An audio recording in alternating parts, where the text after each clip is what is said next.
It's now my pleasure to introduce Catherine Long, a governor appointee of the Wyoming Blockchain Task Force and moderator of our first panel. Everybody, let's welcome Catherine Long. Thank you. Come on up, folks. We're starting the first set of panels with a discussion of what's happening at the states. And I'm moderating, but also participating, having done a lot of work in Wyoming. We have representatives from West Virginia, Maryland, and Louisiana to talk about what's actually happening at the state and local level. And Lance, I understand, was just recently in a car accident, so he's going to come on up. I'm thrilled you're pulling yourself out and coming on up. That's wonderful. And why don't we go ahead in the meantime and have the other participants introduce themselves. Joel, please.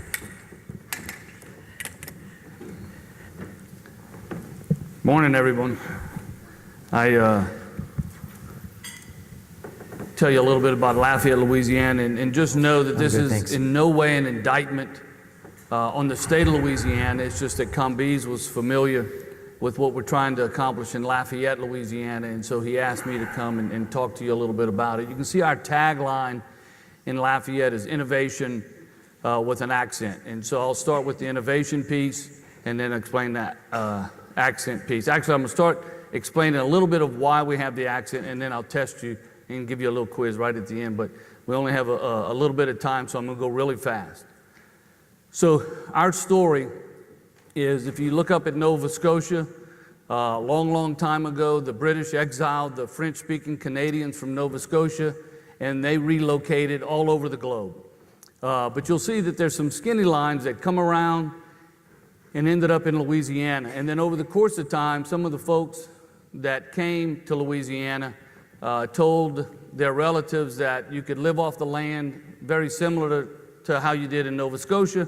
And so folks came from France and from the West Indies and some of the islands, all French-speaking natives that came to Lafayette, which is about halfway between New Orleans and Houston, just to give you an idea. So in 1896, we were a very independent group of French-speaking Canadians that had relocated to Louisiana. The big utility companies wouldn't bring electricity to Lafayette, and so the voters taxed themselves and created their own utility system, which is still in place today. We also, we have the research institution that I just feel like I need to highlight. As much as anything, I wanted to show this picture, not for the second guy's haircut, but just to show that 60% of our first graduates were females, so we were ahead of the curve even back in the early 1900s. Had one of the first supercomputers in the country, had a master's degree in computer science in 1962, and so for this small community of about 250,000 people that live here, we've always tried to be independent.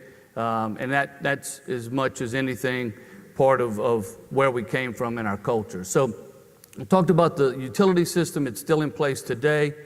We're having conversations. We're only about 52 square miles geographically. So we're talking about how do we harden our utility system. We think it's possible to do in Lafayette. And again, if I say parish, just think county, because we're all parishes in Louisiana. And so Lafayette Parish, with about 250, the utility system serves the city of Lafayette, which is about half that number. And so in 1998, they decided to get away from their microwave technology and wanted to go to fiber. And so they created a division of LUS called LUS Fiber. That's grown to the point now where we offer fiber to the home, 10 gigabits up and down. Certainly one of the fastest fiber providers in the world, and so it's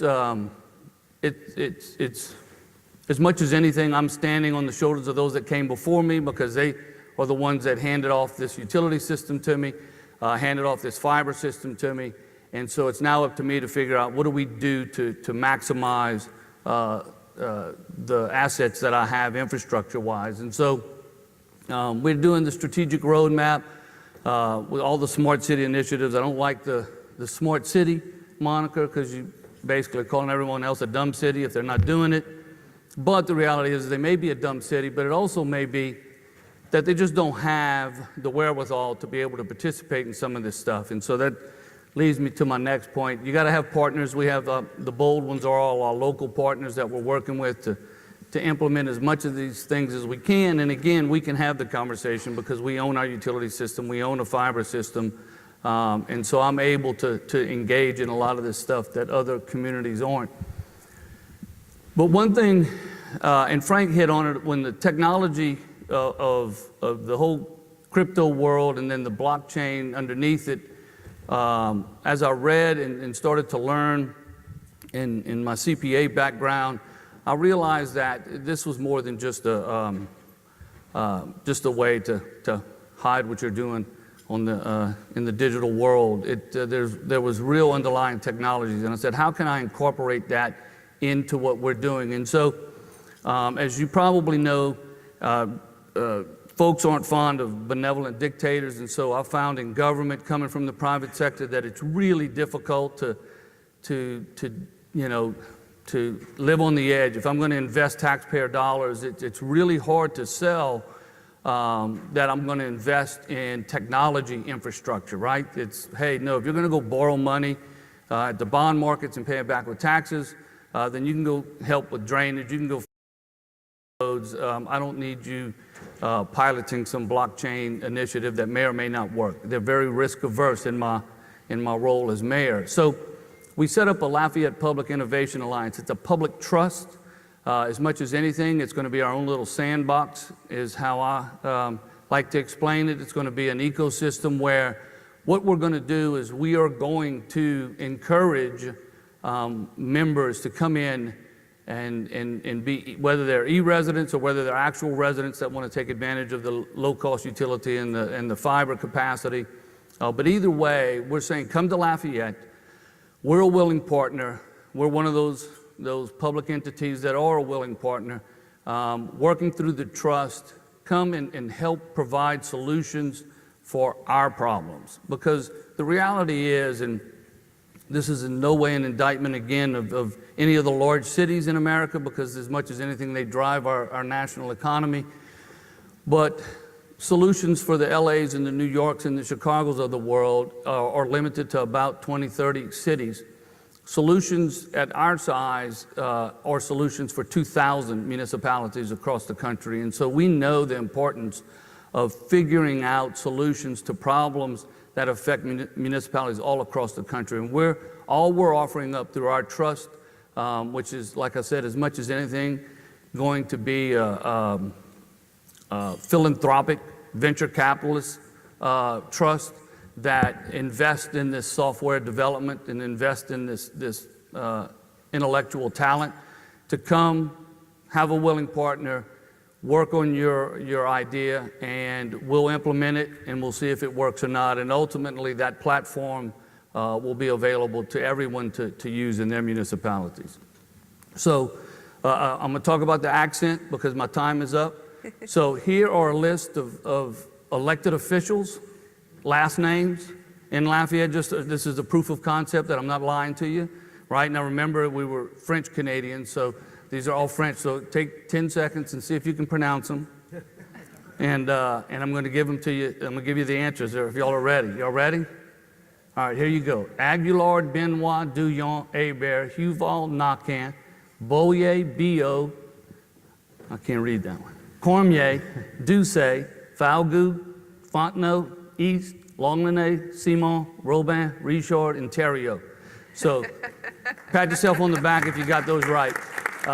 With that, we're certainly happy to answer any questions and encourage anybody that has any ideas. My lawyers aren't here to chaperone me, so when I talk about the Public Innovation Alliance, they get very nervous that I talk about investing as a philanthropic venture capitalist, but I'm trying to get the point across that Lafayette's a willing partner, and we're going to work hard to solve and creating solutions for everybody. So, Caitlin, thank you so much. That's great, Mayor. Thank you. Thank you so much.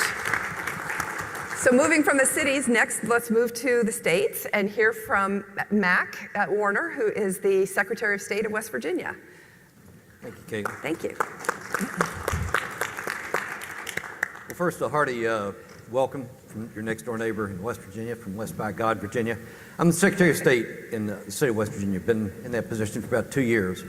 What I'm going to talk to you about today, 3 things. And these are not things that we're doing just to be out in front. What we're trying to do is solve problems in the state of West Virginia. As you know, or you might know, we're an energy state, and some government regulations and so forth have hampered the state quite dramatically over the last 10 years or so.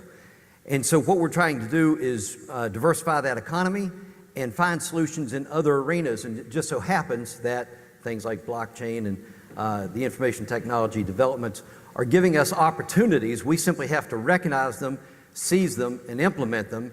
And conferences like this are the best places to do that. It's the people, you all are solving these situations in places like Louisiana, Maryland, and Wyoming, and that sort of thing. And if we can take some ideas from you, and I've already put this to work, and I'm going to be mentioning that in the second item I talked to you about, took an idea from Georgia and have already implemented it, and it's actually thrust us out in the front of things. So the first thing I'm going to talk about is mobile voting, and that is where we have, because of my military background and my children's military background, where we had trouble voting when I took office, I said, I want to try to fix that. So I gave it to one of our smart guys over here, Deke Kersey. He was my elections director at the time, now general counsel. And I said, I need to be able to have soldiers vote no matter where they are in the world, but you can't use electricity, you can't use fax machines, you can't use computers, you can't use the U.S. mail, because we don't have those things on hillsides in Afghanistan or in submarines under the polar ice cap.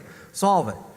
Well, he kind of scratched his head and went to work, and sure enough, within a short order of time, he was able to come up with vendors and programs, financiers, and so forth that were able to pull this together, and without $1 to the taxpayers of West Virginia, we're able to put together a system whereby soldiers and people living overseas at embassies and academicians, taking a year off to study in Ireland or whatever, are able to vote using a mobile device. And so it's thrust West Virginia out into the forefront of things, and the blockchain was simply one component of that the vendor chose to use. And so here was this technology that was out there, and we simply allowed, the question is, once you cast that vote on your mobile device, where does it go? How do you keep that safe until election day? Well, blockchain provided that solution for us. And so what I'm going to do is show you a video here real quick that kind of puts it together, if I can.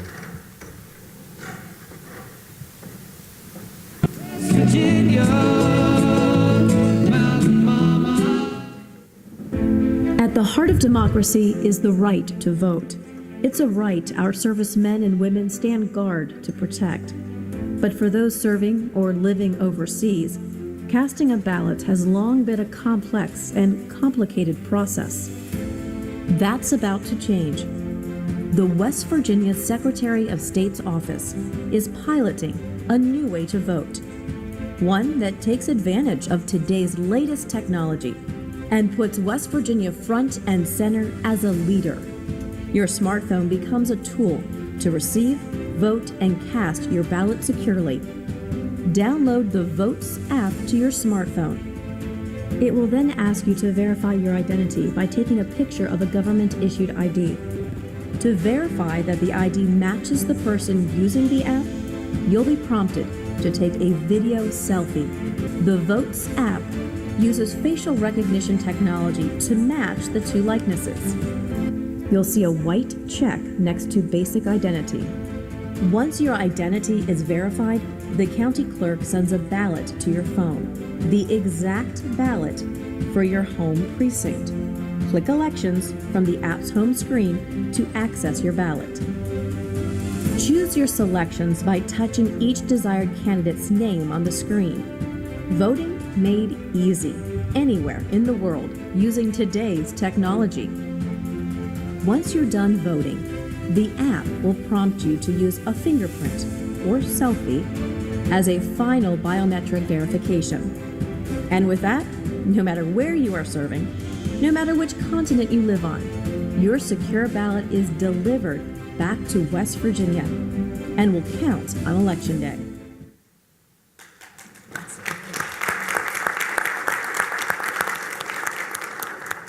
again, not just doing it for the sake of doing it, but here were the numbers real quickly. About 65% of all active duty military will be registered to vote, but only 13% get their votes counted.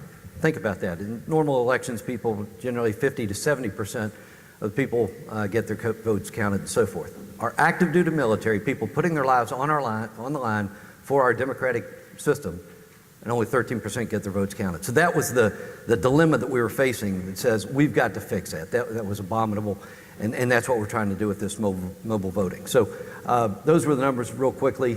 We had 144 people. We just started very small. My objective, my measure of effectiveness was not numbers. My measure of effectiveness was, does the technology work? The acceptance, were we able to get it legally and so forth. We have had it cast both in the 2018 primary and the 2018 general election. We had people from 31 countries. Folks, catch this. A small state like West Virginia, we had people in Azerbaijan, Armenia, Botswana, Uganda.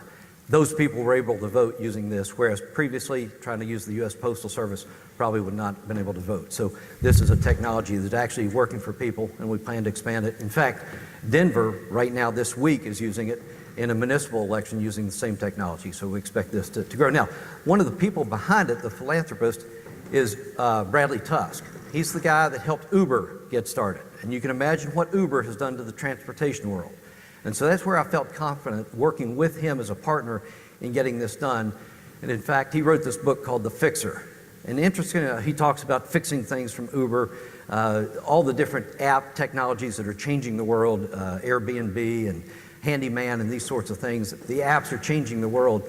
But on the final page of this book, he pays tribute to what's happening in West Virginia, saying you've got to get out there. The thing that's going to be most transformative of all the technologies and all the situations that are happening out in the world is mobile voting.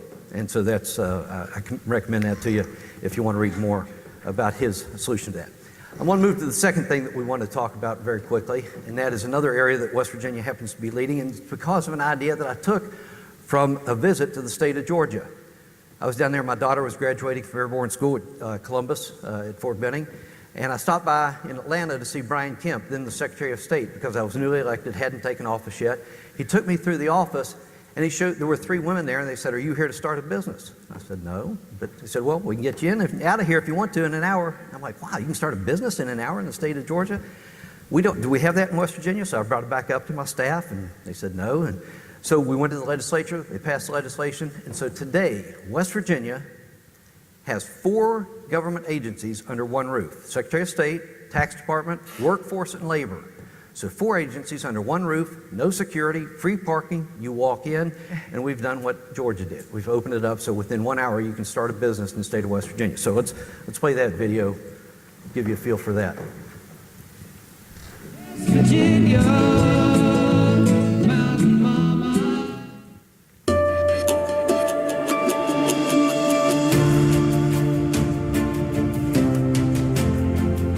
In West Virginia, we mean business. We're working hard to build a competitive business climate that can compete with any state in the nation. This single location brings 4 state agencies together to provide business and licensing registration for businesses and entities wanting to conduct business in the Mountain States. Part of the new One Stop initiative is to make it easier. We can give personalized attention for anyone coming to start a business, new, old, whether you're an experienced vet starting business or you're brand new. We can give people that specialized help that they may need to get started. Country roads, take me home. And in the last 3 weeks, we've had 2 national awards given to us because of the BizWiz. It's a business, a computerized internet interoperability thing with the customer where you can go through. And what it does, if you have you want to start a new business, but you don't know if it's going to be a corporation, an LLC, an LLP, or whatever, this allows you to walk through on the computer to determine what sort of the legal construct of your new business. And so we're bringing that online. So we're constantly bringing in these ideas from other places, putting it into this Business One Stop. We're actually going to get a 5th government agency probably.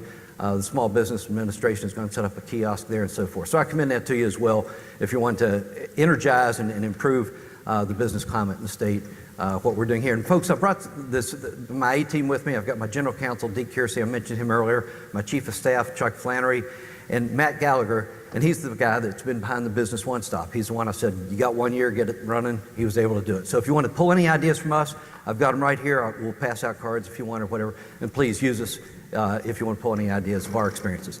The last thing I want to talk about is the Russian foreign interference. And these things are somewhat interrelated because of what happened, actually that visit back with Brian Kemp, who's now the governor of Georgia. He alerted me. We were using the same vendor in West Virginia that he was using in Georgia, and he was afraid that they had been hacked in Georgia.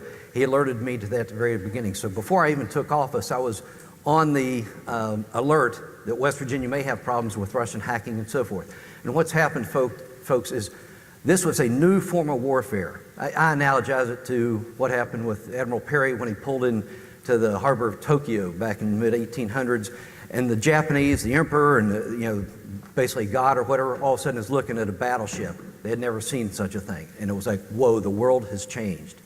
Well, the world has changed today with cyber. We've had combatant commands for air, land, and sea. We know how to fight those battles, but what the Russians did to us in 2016, we were not expecting. We're looking for the hacking of a machine. We're looking at that one-dimensional physical in penetration and so forth. That's not what the Russians were up to. They were working on us here, folks. A military psychological operation getting inside our head. We weren't ready for that. And once the previous administration saw that, they were paralyzed. They didn't know what to do. It was analogous to what Facebook has been seeing down in Alabama with the Judge Roy Moore election.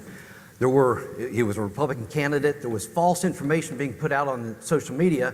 But if Facebook took it down, Facebook was going to be accused of being anti-Republican, anti-conservative. If they left it up, they were allowing fake news to be put out on the Facebook. So they were paralyzed. They didn't know what to do. That's what the Obama administration was facing at the end of 2016. If they revealed what was happening with the Russian meddling, they would have been accused of meddling in the election and so forth. So we're just now getting through that 2 years later. That's what the Secretaries of State, we meet twice a year and compare notes and so forth. And so what's happened with that is we have started fighting back in 2018 on Election Day. We shut down the IRA, the Internet Research Agency, the Russian hacking agency in St. Petersburg. We shut it down for 2 days so they couldn't put out fake news about people who didn't win but had and so forth. So that's what I want to show you here real quickly, give you an example of this Russian meddling. Here it is, Stacey Abrams ran against Brian Kemp in Georgia. Here's a pro-Stacey Abrams ad on the left. They simply photoshopped, put in the words communist and Muslim Brotherhood, and changed a pro-Stacey Abrams ad into an anti-Stacey Abrams ad, okay? Did that affect the outcome of the election? Who knows? But they're working inside the voters' heads trying to change their opinion of a candidate, all right? Here's another one, okay? Catch the date on this, November 12th, 2016. The election was November 8th, 2016. So this is 4 days after the election. The Russians aren't trying to change the votes of who won the election. They're trying to change our acceptance of President Trump as a legitimate president. So on 4 days after, one set of slides is saying pro-Trump, Trump's our president, get them on the streets of New York City. The other one is Trump is not my president, put those supporters on the streets of New York City to get them to fight with one another. That, when you hear about Russian meddling, you can read about it in the Mueller report, but if you want to see it, this is what is coming out of DHS that we've put together. It's on the West Virginia Secretary of State website. I have a full slide deck there. Go there and we'll give you many examples of what's going on with the Russian meddling. The way we got involved in this, as I mentioned with the Brian Kemp, but then having military background, Ash Carter at the Belfer Center at Harvard, Secretary of Defense under Obama, is running the Belfer Center, which has a program called Defending Digital Democracy. And so they pulled a handful of Secretaries of States up there. I was fortunate enough to be one of them. We've put out guides for candidates and campaigns all across America. These are my folks sitting right there at the table on the cover of this as being a part of that. And so again, just because of happenstance of some of these sorts of things, I got pulled into it, and West Virginia's been fortunate enough to be somewhat of a leader in some of this. So that's the presentation I wanted to share with you. We'd be glad to answer questions about any of those, and with that, I'll turn it back over to you. Thank you so much. That's fascinating. And next, we'll hear from Lance as to what is happening in the state of Maryland. And he's on the ground actually implementing the technology for the state of Maryland. He is the Deputy IT Commissioner of the state of Maryland. Thank you. Good morning. My name is Lance Shine. I'm the Deputy Secretary of Technology for the state of Maryland. And I've only been in government for about 9 years. Really never thought I'd be a government worker, so to speak. But in 2010, I met with the Director of Transportation for DC, and he was focused on customer experience. You know, the citizens of the District of Columbia needed better services around transportation. So surprisingly, it's only been 9 years since the parking meters, for example, used to be single space meters where you had to have quarters with you.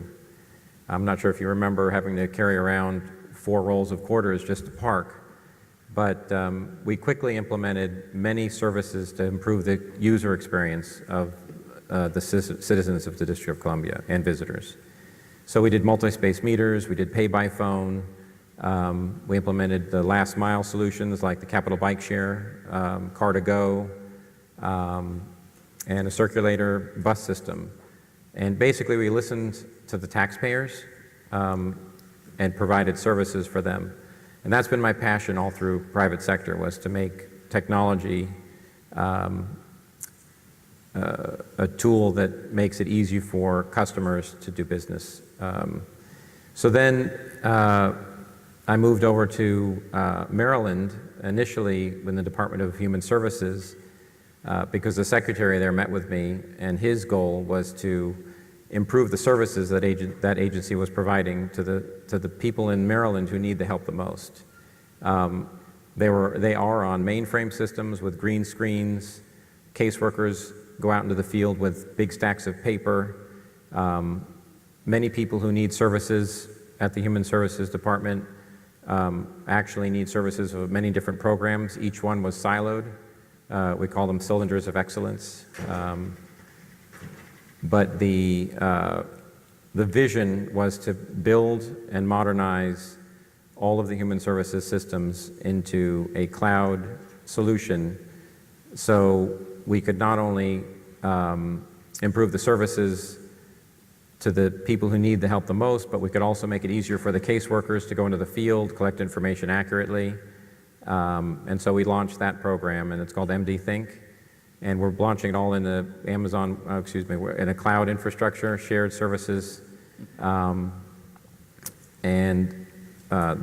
visibility got the governor interested in me improving services for all citizens in the state. And that launched the current program I'm working on right now, which is called One Stop. And basically, if you think about what citizens need from the government the most, it's you know, getting your driver's license, getting permits to fish, and currently there's 30 different agencies providing hundreds of different licensing and permits, but the end user, the customer, doesn't really care about where they're going to get their license or their permit. They just want to deal with the state of Maryland. So we're building a single platform, so there's a single user experience for all licensing and permits in the state. And in doing that, we've worked with the Secretary of State's office first with their charity program. And just a simple use case, the folks coming into We Charity in the state of Maryland had about a 40-page document to fill out, which they have to fill out every year. And it's a very complicated process with many different stakeholders. We've automated that into one seamless, basically, web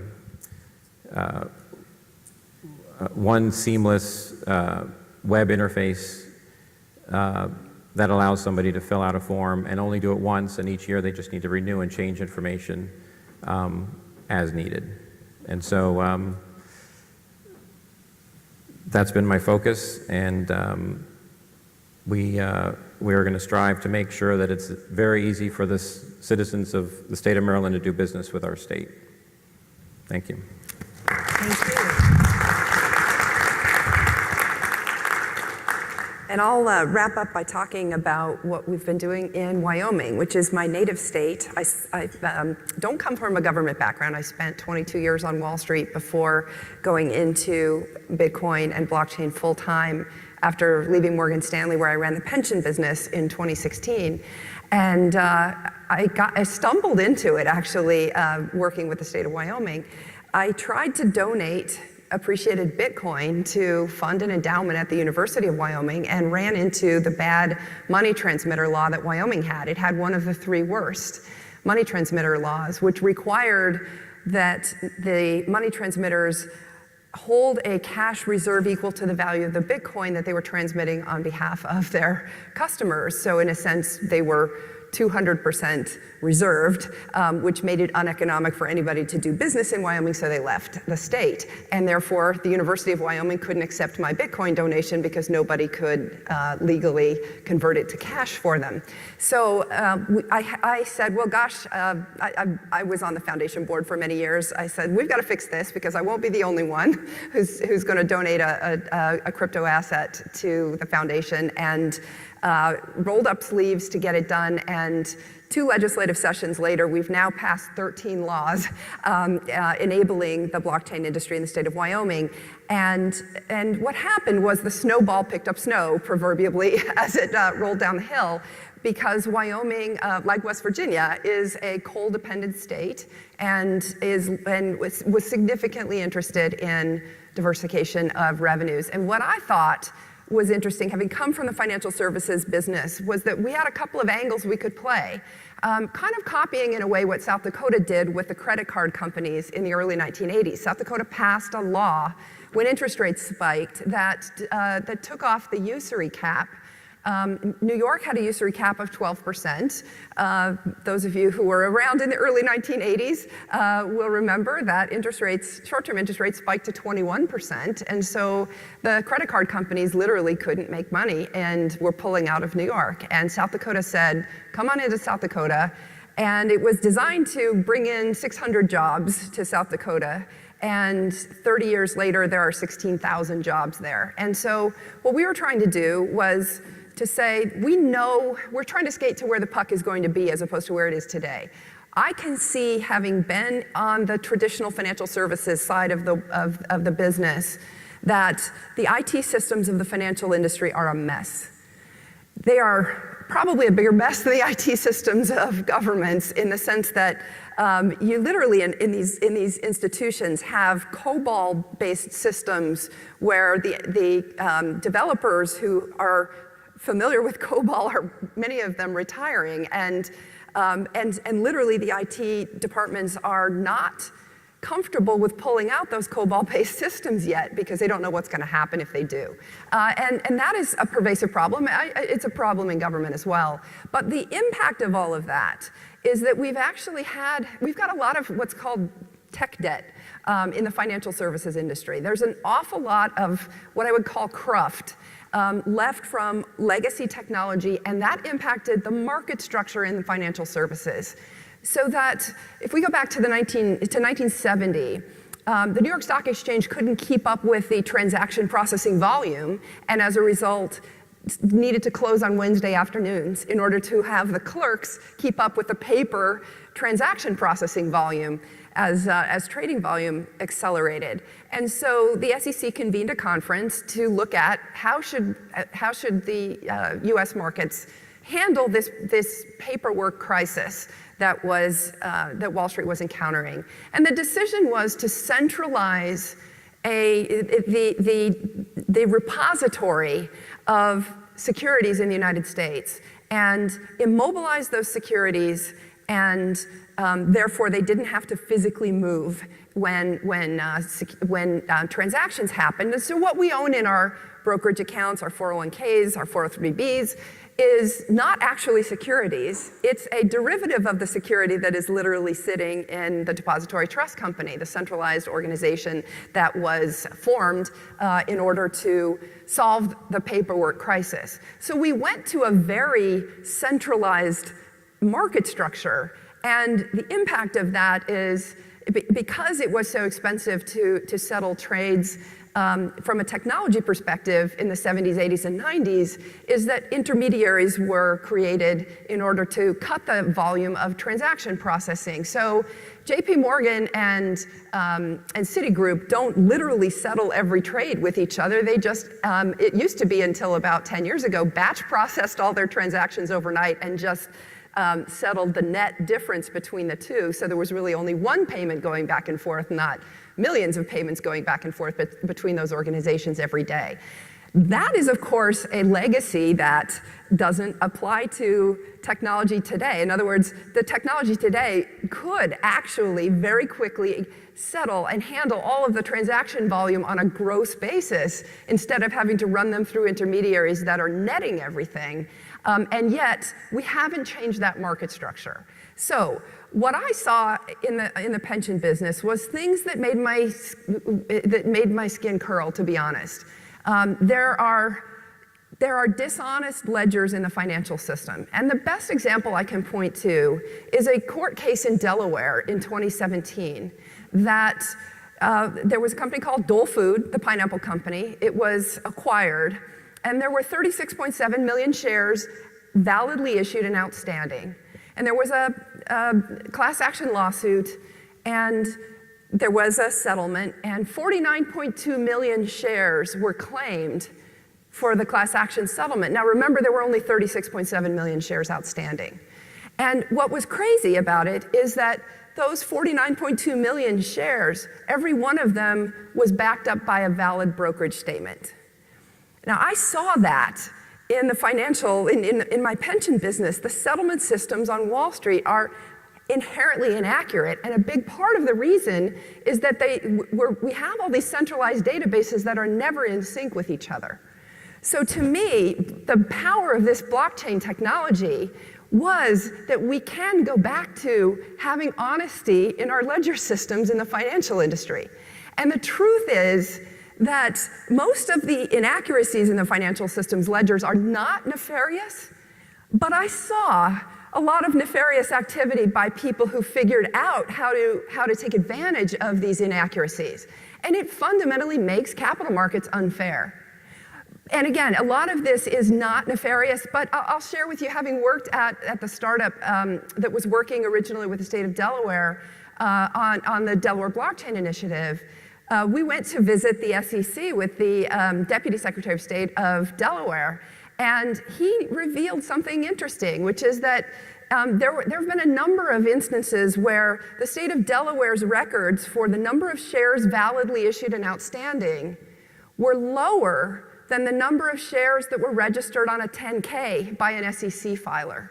So in other words, there had been shares issued to the public in capital markets that were not legally valid in the state of Delaware. And at the end of the day, the state of Delaware, for Delaware corporations, is actually what controls. And so the benefit of blockchain to me, again, is that we can actually get back to direct ownership of securities and clarity of property rights, and we can fix all of these problems in the capital markets.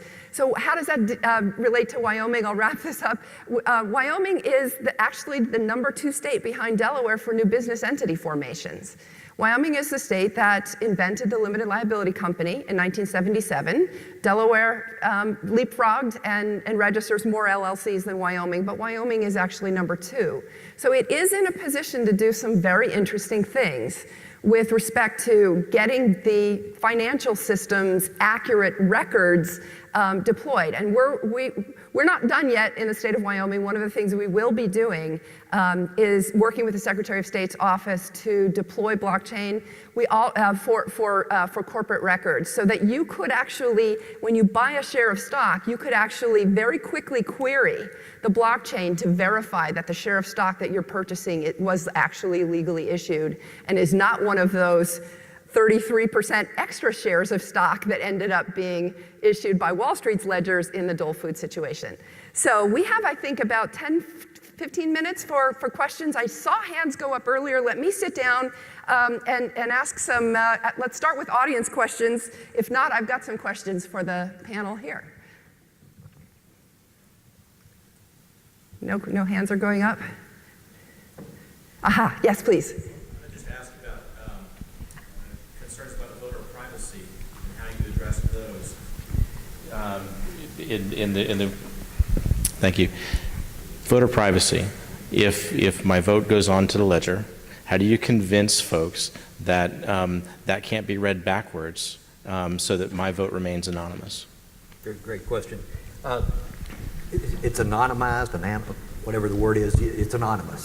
So it's encrypted, and the vote goes in as an encrypted vote, so it can't be traced back to that individual. What does happen is when the voter votes, an email comes back to them that shows how they voted, so they verify at the moment. That's as close as we can get to voter verified paper trail. That's the standard that everybody's trying to move to.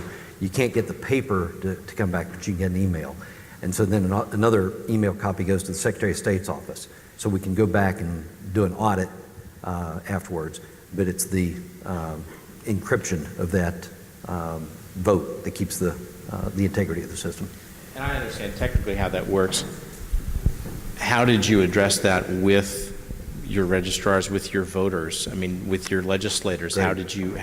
Were those concerns that you had to address, and how did you address them? So, some of it has been raised, but mostly it's been through an education process, the training of our clerks to let them know, and then the clerks can share that with the voters. For the most part, there hasn't been a lot of questions by the voters. They're just anxious to be able to use the vote. So that hasn't been a significant issue for us. I have a quick question as well. I'm Crystal Legrone. I'm with Cybernetica. I was curious, how do you deal with, as you go to digitization, how do you deal with the pushback? We're a very paper-centric country. And so how do you deal with legislators and administrators who say, but we've always done it this way? Right. The key here is the soldiers and overseas voters have been disenfranchised, and so we are solving a problem. We're not just trying to be cool and be out front. And that's where the success, I think, so far has been the fact that we have kept it very limited. And when I show those numbers to people and say only 13%, everybody's head starts going north and south. They get it. There hasn't been. I've been very pleased with the acceptance of this across the board, from the legislators, from technicians, from the populace at large. There are some pushback. There are the paper trail people that argue against that, but so far we're winning the day with this. Bradley Tusk mentions, at some point, you can't go back. History takes over, and everybody's shopping online, they're banking online. They expect to be able to do things using their cell phones. And if I could just add to that, I think Sherry Daigle, who's the Teton County clerk in Teton County, Wyoming, who's putting land records on a blockchain. There are 2 counties that she's working with, similar to you in West Virginia, starting with just a couple of counties. It's a pilot project. It's not going full Monty yet, so to speak. But one of the interesting challenges is that not every county even has its land records digitized. So this is not something that is going to happen quickly. This is something that's going to happen over a long, long period of time, and that gives some comfort. There are, of course, a lot of folks who, my anticipation is that when they do go to production, my understanding is that she is going to go to a production phase. They will run those 2 systems in parallel. They happen to have digitized records, which is how they can put them on a blockchain in the first place, but they will continue to run the old system for quite some time. It's not something that's going to replace the existing system very quickly. Question. I'm sorry. No, please. Also, we have the same issue with the licensing, the permits, and the certifications. There actually are laws on the books that state an application must be mailed in first-class mail. So we're in the process of working on changing some of those laws. But we're also not replacing the current system with a digitized system. We're just adding the digitized system. We believe that everybody's going to want to do business with the state using their cell phone, or most people. Millennials, they do everything with their cell phone. I mean, my 14-year-old does everything with his cell phone. He doesn't even think about looking at the computer unless it's homework. So in taking a paper process and digitizing it and allowing people to use their cell phone or their tablet or their computer to apply for a certification or permit or a license. That paper process has to stay. And I assume, in 10 years, 20 years, things will change, but right now we're allowing both. But I think what will happen is a great majority of the people will stop using paper. It'll save the state a lot of money. I mean, I think the numbers are roughly, it's about 25 cents to process an application online. It's about $1 or $2 to do it via the phone, and it's about 15, 20 if you go in person. So not only are you torturing people, making them go in person with a paper, but the state's paying a huge overhead to make that happen. So it's a win-win to digitize every process, but you do have to keep those manual processes in place because there are constituents out there that want paper. Then they think that the paper is more secure. They think filling out an application, mailing it, having it sit on someone's desk, maybe get entered in by 3 or 4 people, right? Because one person might do page 1 through 10, one person might enter in page, et cetera, versus a person at home entering their data into an encrypted system. They think the paper is more secure, but it's really, at the end of the day, it ends up in the same system. It's a matter of how it gets there. So I have that discussion with a lot of older legislatures all the time. Question. In terms of emerging technologies, specifically blockchain, for each of your states and city, what do you see as the most exciting use case or, let's say, killer app that could be applied going forward with this technology? And also, because it's very much a distributed technology, how do you see each of your states and city working together in the future with this technology? Okay, well, I think you wanted all of us to answer that. Yeah, sure. It's 2 things I would say. First of all, as we heard the Deputy FDA Commissioner earlier say, that it's government getting out of the way, but helping when it can be helpful. And so I think the impact of that is where there are processes that the private sector interacts with, and it comes in that Secretary of State interaction, then to the extent that the Secretary of State's office can serve as an oracle in these networks so that, for example, in the securities example, you could just automate a query that would take a fraction of a second to verify that before you purchase a share of stock that it actually is legally issued and outstanding. That is something that is of value to the private sector, that because of the way the IT systems in all the Secretary of State's offices work, it's not possible today. But it is possible with blockchain, and I think the states will be going there, and that is one of those places where it could be a killer app. And the states, frankly, can charge money every time the system is queried. And it could be a revenue raiser and help pay for the technology upgrades. I can tell you in West Virginia, the challenge is the education of the legislators. And I think when we elect more and more millennials to office, and we see that happening in West Virginia, especially as blockchain is taught in schools and people are comfortable with it, bringing it up. I think that's where we're going to see a transition. I don't have a killer app or anything for you. What I am doing is coming and bringing my people to a conference like this. I'm excited to meet Caitlin here because of what's happening in Wyoming. I want to see what ideas might be helpful in West Virginia, but better yet is working collaboratively with other states, because I think there's some real incentive there when there's comfort in numbers or whatever. So that's what I'm looking for, is that cooperation right now.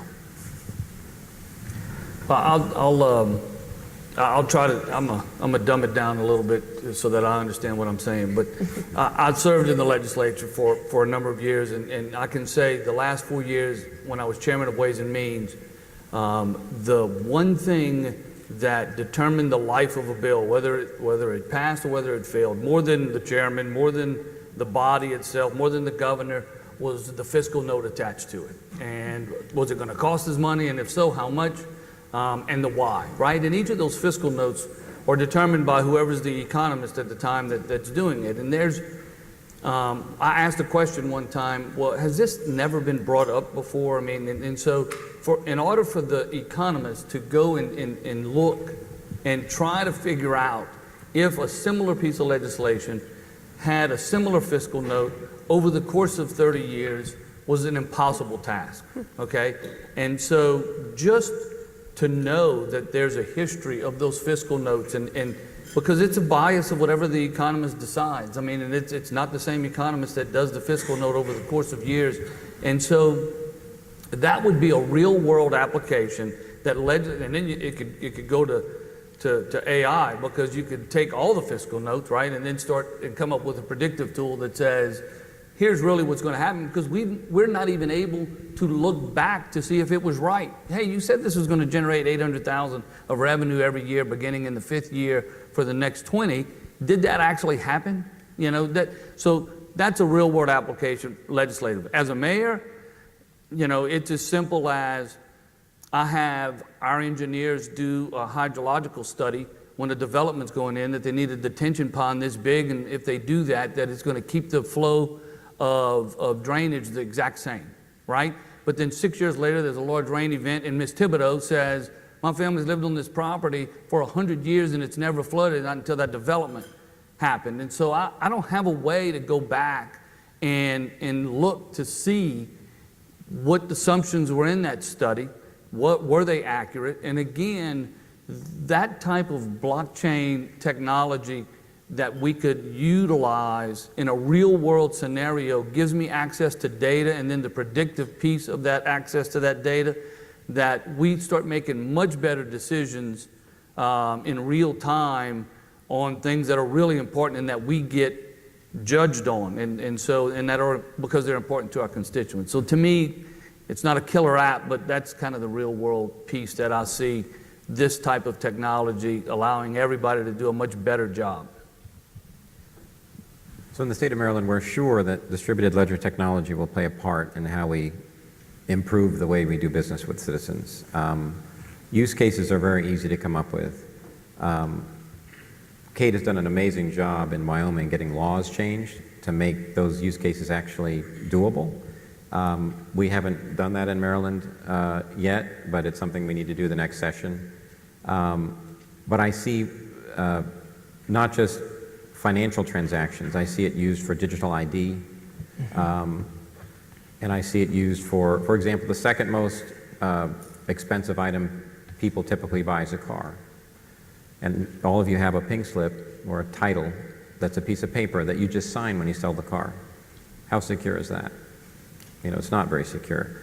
And that title typically is owned by the bank if you've gotten an auto loan, or a leasing company if you've gotten a lease. Many times they lose those titles. They send it to the wrong place. There's just not a lot of security around the second most valuable item that people buy. But that whole titling process also is very time-consuming and expensive.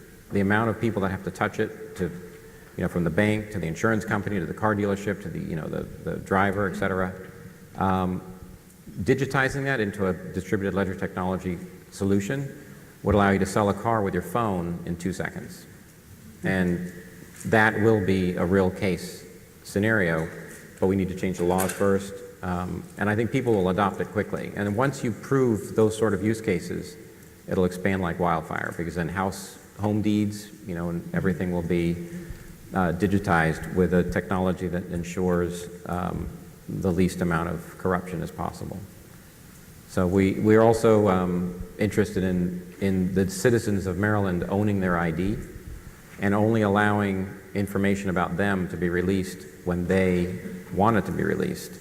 And distributed ledger technology can play a significant part in that as well. We've talked to several vendors, and we're going to probably do a pilot in the next 3 or 4 months, taking one of these modernized systems that we've done and creating maybe a beta group of 100 people just to make sure the technology works. Because as a state, you can't roll out something wide to millions of people that's not tested and verified. So we're moving cautiously, but we are sure that it will play a role as we move forward. Lance, that's so interesting. May I ask a follow-up? What is the technology platform that you are moving toward? You don't have to name it if you don't want to, but is it a permission system? Is it a permissionless system with an application built on top, or? A combination. A combination, interesting. I know it's vendor agnostic, but Evernym is a company Yep. we've been talking to. Yep. And as far as the titling is concerned, they're making a lot of headway in Cincinnati. So we've talked to the folks that are doing it up there. It's actually a former car dealership owner that's got merged with a technology company. So we've met with them, but we're still in the investigative phase. Right. And we still need to change laws. That's a big part of it. And we need the banks and the dealerships and all those folks to adopt a platform as well. So it's a big process, but it'll eventually happen because millennials, they don't have one phone, they have 3 phones, and they do everything on their phone. So. Yeah, the identity question is something the Wyoming Blockchain Task Force looked at and decided not to act last year because it's the most difficult use case for this technology, of course. And we thought at the time it wasn't ripe. It's on our agenda again this year. And we've looked at what's happened in identity, which in the past year so much has. It's to your point with Evernym. Zug Switzerland has now been using Uport for about 1 year, and they're using it. The first actual application of it is on the bicycle renting. So again, you're not using your highest risk personally identifiable information with healthcare data and the like, but at least it's actually making some progress. It's certainly not as much progress as we heard in the keynote speech about the track and trace applications. Those are actually in real production implementations for important data, and the identity pieces just yet are still pretty early stage, but it's getting there. And I'm curious if you saw Microsoft's announcement. I thought that was fascinating because they have first of all, they did it on the Bitcoin blockchain, which was interesting, and then they open sourced it, and it's available for integration with all of their enterprise systems, which makes me wonder, I'm agnostic as well, it just makes me wonder whether that's something that might actually make a big jump, or do you think that it's just because it's on the Bitcoin blockchain, everybody's going to be afraid of it? I think Bitcoin has a negative connotation for some people. But I think once people realize the use case, the story behind it, it'll get adopted. For example, you think about a driver's license, how often do you prove that you have to drive? When you're getting a ticket, when you're renting a car, but that's pretty much it. You use it mostly to buy alcohol, to get into places, to show ID and to get into buildings, etc. But every time you pull it out, you're not just showing your age, for if you're buying alcohol, for example. You're giving your home address, you're giving your driver's license number, your birth date, all this PII. And I have a daughter, and the idea of her going around giving all that information out just kind of scares me. It should just be a QR code on a cell phone that has a green check that person's eligible to drink. There's no need to share all that other information every time you go to a bar. And with a distributed ledger technology solution, again, that person would control their ID and only share what they want to share. It's what's so appropriate. Oh, sorry to interrupt. We had that exact conversation in Wyoming. And we are looking at doing some sort of a QR code project for exactly that the state law would authorize the bars and liquor distributors to use not state-issued IDs, but some system that the state's integrated with. So it's something that we're looking at potentially. We can work together. Absolutely. Oh, we're getting the hook? Okay. Thank you so much. I really appreciate it. This was a great panel. Great diversity. Great job. Great job.